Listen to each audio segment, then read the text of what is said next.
දිනන මිනිස්සු ඉක්මනින්ම තමන්ගේ හැකියාවන් පෙන්වනවා. දක්ෂයින්ව මිනිස්සු ඉක්මනින් අඳුරගන්න.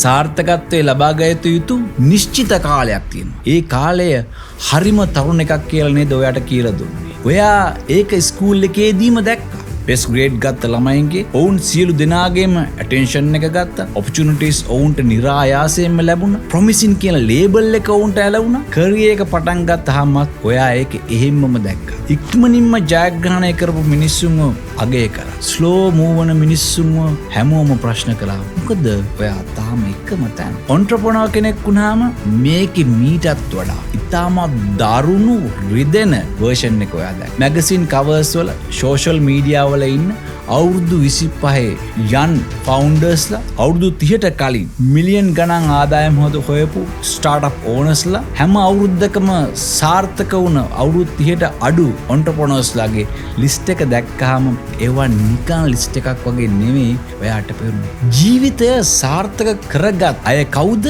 නැත්තේ කවුද කියන පබ්ලික් ඇනවුන්ස්මන්ට් එකක් විදියට. ඔයා ඒක ඒ ස්ටෝරීස් පර්සනලි ගත්තා. ඔයා ඒ අයගේ සාර්ථකත්වයේ ස්ටෝරීස් දකිද්දි ඔයාටම මෙහෙම කියන්නේ නැති නේද? ඒ තැන ඉන්න තිබුණේ මම පරක්කුයි නේද?